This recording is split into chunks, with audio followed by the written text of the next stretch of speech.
मैंने जब पहली बार इस आईएम को देखा ना, मैं सच में सरप्राइज था कि क्या सच में इसकी प्राइस 2000 रुपीज़ के आसपास है, क्योंकि फुल मेटल बिल्ड के साथ ये आईएम जो है एक अलग ही लेवल की प्रीमियम फील जो वो देता है। वैसे साउंड क्वालिटी भी इसकी जो है काफ़ी सरप्राइजिंग है, तो एंड तक जो है इसको जरूर देखना। एंड सिर्फ आईएम ही नहीं, पैकेजिंग भी इसकी काफ़ी प्रीमियम है, केबल भी प्रीमियम है एंड एक good quality magnetic leather storage pouch भी आपको यहाँ पे साथ में दिया है। सो फर्स्ट इंप्रेशन तो इसका काफी अच्छा रहा, बट क्या ये हमारे one of the most best seller Warner SG2 red line edition से बेटर है क्या? क्योंकि प्राइस दोनों की ऑलमोस्ट जो वो सेम है, तो कौन सा जो है बेटर है? एंड इवन जो दूसरे इस प्राइस के बेस्ट सेलर ऑप्शन है like KJ Kestrel Pro, Moonroof Q2 and Cellnote Zero, तो उसके कंपेयर में ये जो है कहाँ पे स्टैंड करता है, चलिए देख लेते हैं।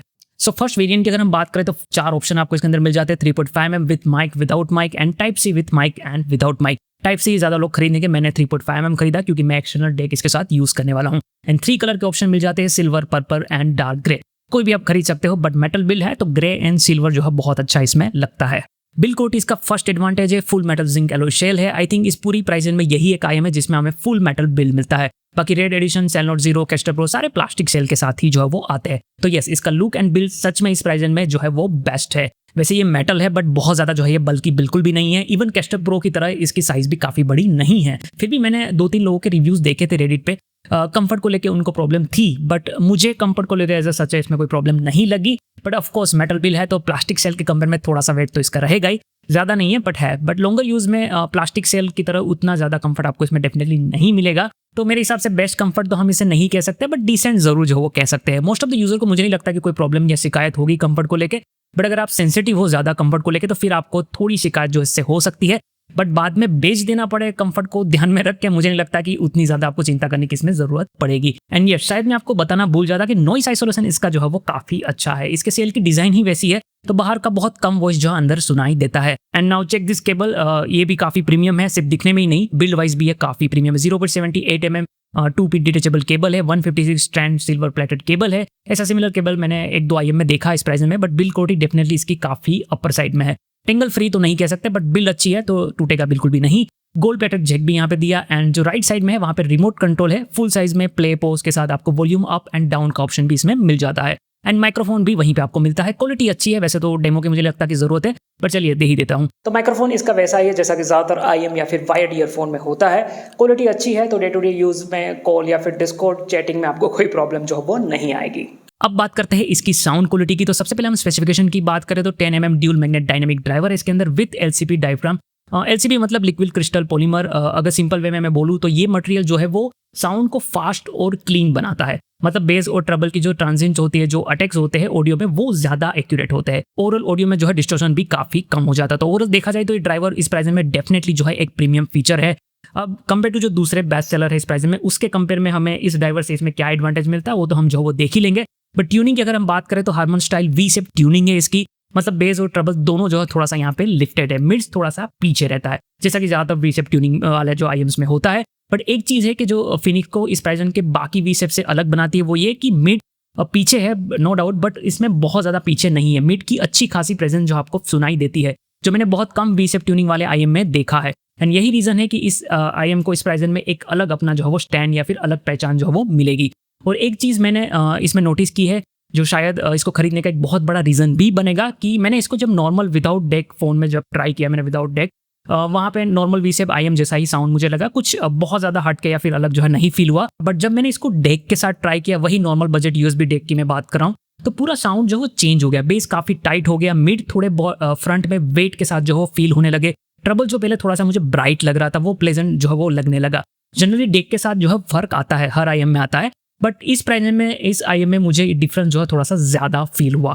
तो अगर आपके पास डेक है या फिर आप प्लान कर रहे हो खरीदने का, तो ये आईएम सच में आपके लिए जो है वो मैजिक कर सकता है। एंड आपका बाइंग डिसीजन भी जो है वो बदल सकता है। इसमें हम लास्ट कंपैरिजन सेक्शन में इसके बारे में हम बात करेंगे। बाकी बेस इसमें जो है काफी टाइट है, सब बेस में जो है रंबल अच्छा है, चेस्ट में फील होता है। मिड बेस जो है वो पंची है एंड टाइट है, मिड के साथ मिक्स बिल्कुल भी नहीं होता है। तो गाने में बेस और वोकल दोनों मिक्स कहीं पे नहीं होते, जो सबसे अच्छी बात जो है इसकी है। मिड्स की बात करें तो लोअर मिड जो है वो वार्म है, मेल सिंगर वॉइस में जो है काफी अच्छा लगता है, वेट जो है वो फील होता है। अपर मिड में थोड़ी सी एक्स्ट्रा एनर्जी है, इस वजह से फीमेल सिंगर वॉइस या फिर हायर पिच जो इंस्ट्रूमेंट्स होते हैं उसमें क्लीन एंड क्लियर जो हमें वो सुनाई देते हैं। डिटेल भी अच्छी लगती है, बट हाई वॉल्यूम पे कुछ ट्रैक्स में थोड़ा सा हमें साउटी फील जो है यहाँ पे ये आईएम जो वो देता है।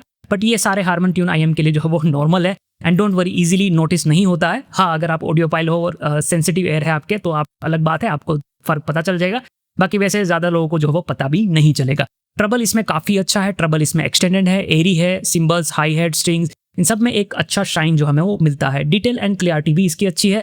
आई थिंक इस प्राइस में इससे बेटर ट्रबल मैंने किसी और आईएम में अभी तक जो नहीं देखा है। एंड एक चीज़ ज़रूर ध्यान रखना कि अगर आप ट्रबल सेंसिटिव हो तो स्टार्टिंग में थोड़ा सा आपको ये ब्राइट लग सकता है, बट आफ्टर 30 to 40 आवर्स उसके बाद ट्रबल थोड़ा सा जो है सेटल हो जाता है। तो थोड़ा सा पेशेंस आप यहाँ पे रखना। 30 to 40 आवर्स यूज़ के बाद इसकी असली कैपेबिलिटी जो है आपको पता चलेगी। तो ये सेम चीज़ काफ़ी सारे आईएम्स में जो वो होती है। बाकी लास्ट में साउंड स्टेज एंड इमेजिंग भी इसका बहुत अच्छा है। इतना अच्छा है कि इस प्राइस में आप बेस्ट में जो है काउंट कर सकते हो। इसमें जो विथ मिलती है, जो एयर फील होती है, वो इस प्राइस में काफ़ी रेयर है। मतलब म्यूजिक सुनते टाइम लगता है कि इंस्ट्रूमेंट जो है अलग अलग जगह पे प्लेस्ड है। इमेजिंग भी अगेन इसका बहुत अच्छा है। लास्ट 2-3 CCA के जो मैंने नए आईएम ट्राई किए उसमें मानना पड़ेगा कि इमेजिंग में इन्होंने काफ़ी बेटर किया है। तो इवन गेमिंग के लिए भी आप इसे जो है काउंट कर सकते हो। BGMI, वैलोरेंट जैसी गेम्स में फुट स्टेप डायरेक्शन इसमें क्लियरली पता चलते हैं। तो म्यूजिक में तो ये अच्छा है ही, बट कॉम्पिटिटिव गेमिंग के लिए भी जो है ये बेस्ट है। म्यूजिक प्लस गेमिंग में आप ये मेरे हिसाब से देखा जाए तो 2000 रुपीज़ में एक पहली मेरी पसंद जो है ये होगा। अब कंपैरिजन की बात कर ले तो अगर ये आईएम जो है इतना ही अच्छा है, वो तो आपको पता चल ही गया, तो क्या ये इस प्राइस के जो best seller red line edition है उससे भी बेटर है क्या? तो देखो रेड लाइन एडिशन जो है वो थोड़ी सी उसकी साउंड क्वालिटी वार्म है, वोकल फॉरवर्डेड आईएम है, वो Bollywood song, jazz music, acoustic के लिए जो है वो बेस्ट है। वैसे रेड लाइन में बेस एंड ट्रबल भी काफ़ी अच्छा है, बट उसके कंपेयर में ये जो हमारा फिनिक्स है वो थोड़ा सा अलग है। ये थोड़ा सा वोकल फॉरवर्ड उतना नहीं है इसमें, बट टेक्निकली फिनिक्स थोड़ा उससे आगे है। साउंड स्टेज फिनिक्स में बहुत ज़्यादा वाइड है, उसके कंपेयर में इमेजिंग ज़्यादा बेटर है compare to red line edition. Detail इसमें क्लियरिटी फिनिक्स में थोड़ी सी ज़्यादा अच्छी मिलती है। एंड बिल्ड में तो आपको पता है कि ये मेटल के साथ है तो इसकी बिल्ड काफ़ी अच्छी है। तो सिंपल अगर मैं फाइनल वर्डिंग आपको दूँ तो प्राइमरी यूज़ में अगर आपको वोकल्स सेंट्रिक म्यूजिक बॉलीवुड ज़्यादा सुनते हैं आप, तो रेड लाइन आपके लिए जो है वो बेस्ट है, उसमें कोई शक नहीं है। बाकी डिटेल आपको अगर ज़्यादा चाहिए, गेमिंग भी आपको कभी कभी करनी है, एक स्टाइलिश प्रीमियम लुक चाहिए एंड सॉलिड बिल्ड क्वालिटी चाहिए, देन CCA फिनिक्स आपके लिए जो है बेस्ट रहेगा। बाकी दूसरे ऑप्शन की अगर हम बात करें तो KJ Caster Pro इस प्राइस में अच्छा है। अगर आपको थोड़ा सा बेस फॉरवर्ड ट्यूनिंग जो है पसंद आती है ऑडियो में, आप EDM high pop action movies ज़्यादा देखते हो, देन Caster Pro जो है आप खरीद सकते हो। बाकी ओवरऑल मेरे हिसाब से तो उसके कंपेयर में CCA फिनिक्स जो है थोड़ा सा बेटर है मेरे हिसाब से देखा जाए तो। बाकी क्लीन नेचुरल ब्राइट ट्यूनिंग अगर आपको चाहिए, देन मूनरोप Q 2 जो है आप वो खरीद सकते हो। ये फिनिक्स से काफ़ी अलग है, दोनों अलग कैटेगरी के हैं, तो डायरेक्ट कंपेरिजन नहीं है, तो हम ज़्यादा बात नहीं करेंगे। लास्ट बेस्ट सेलर है सेलनोट 0 की बात करें तो वो रेफरेंस ट्यूनिंग वाला आईएम है। नेचुरल ओरिजिनल साउंड सुनने के लिए इस प्राइस में जो है वो बेस्ट है। तो फिनिक्स उससे काफ़ी अलग है, तो कोई डायरेक्ट कंपैरिजन इन दोनों का भी जो है वो नहीं है। तो एट द एंड फिनिक्स जो है काफ़ी अच्छा आईएम है। रेड लायन एंड फिनिक्स दोनों ही जो आई थिंक 2000 रुपीज़ के आसपास बेस्ट आईएम जो है वो माने जाएंगे। वैसे डिफरेंस क्या है वो तो आपको पता चल ही गया। मैं वोकल फॉरवर्ड ट्यूनिंग ज़्यादा पसंद करता हूँ, but at the same time मुझे जो है साउंड स्टेज ज़्यादा वाइड चाहिए होता है, डिटेल ज़्यादा चाहिए होती है। तो एंड रेड कलर जो है मुझे उतना पसंद नहीं है, तो मैं रेड लायन की जगह पे फिनिक्स जो है वो चूज़ करूँगा, बट ये मेरी पर्सनल चॉइस है। बाकी आप क्या सोचते हो मुझे नीचे कमेंट के जरिए डेफिनेटली बताना। सो ये था इसका रिव्यू। आई होप कि आपको इस रिव्यू से काफ़ी हेल्प मिली होगी। फीडबैक इस रिव्यू का डेफिनेटली मुझे नीचे कमेंट के जरिए ज़रूर देना। मैं मिलता हूँ आपको नेक्स्ट वीडियो में, तब तक के लिए।